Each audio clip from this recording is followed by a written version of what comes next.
Hello everybody, my name is James, hope you're doing well and welcome back to another video, and today we're going to be talking about updates from Friday in Canada. If you enjoy the video, make sure to leave a like and subscribe for more Formula 1 content. Also make sure to follow me on X at James's Pit Lane, I'll leave a link in the description, but let's jump straight into the video. Now my first impressions from Friday practice is that this is not going to be the usual weekend in 2025. Most weekends we see McLaren turn up and have the quickest car. But I don't think that's going to be the case this weekend. I mean, we saw in FP1 with McLaren, they were just completely off the pace. They did pick it up in FP2, but still, they didn't look as strong as what I thought they would. And two teams that do look really strong at the moment is Mercedes and Williams. And the pace of Williams is particularly impressive. I mean, this is a track that should suit them. It's got long straights, and we know the Williams is good in a straight line. The track is also formed of more shorter corners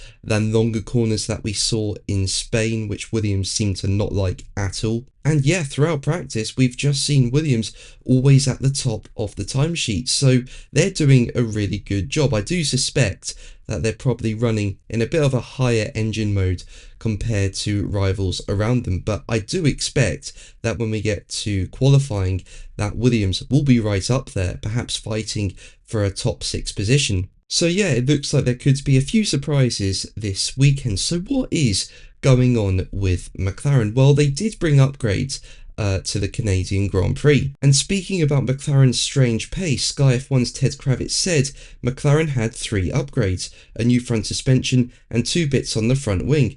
They took that new front wing off after first practice, as it was for test purposes. The new front suspension is being used now by Lando only, then the decision will be made after FP2. So yeah, it will be interesting to see where McLaren ends up this weekend. And on top of that, the team have been fined following an incident with Oscar Piastri. Basically, the stewards say that Piastri exceeded the pit lane speed limit, which is set at 80 km an hour by 0.3 km an hour. So basically, Piastri was caught going in the pit lane at 80.3 km an hour. And as a result, McLaren have been fined €100. But let's move on to Ferrari, who did not have a good day in Canada. First of all, it looks like the team are off the pace a bit. And secondly, they didn't even have both cars competing in free practice 2, with Charles Leclerc crashing in the first practice session. Basically, he locked his tyres up into turn 3 and understeered into the grass on the outside, and he was unable to prevent a hit with the wall, smashing up the front left of his SF25. And speaking in the media between FP1 and FP2, Ferrari team boss Fred Vasseur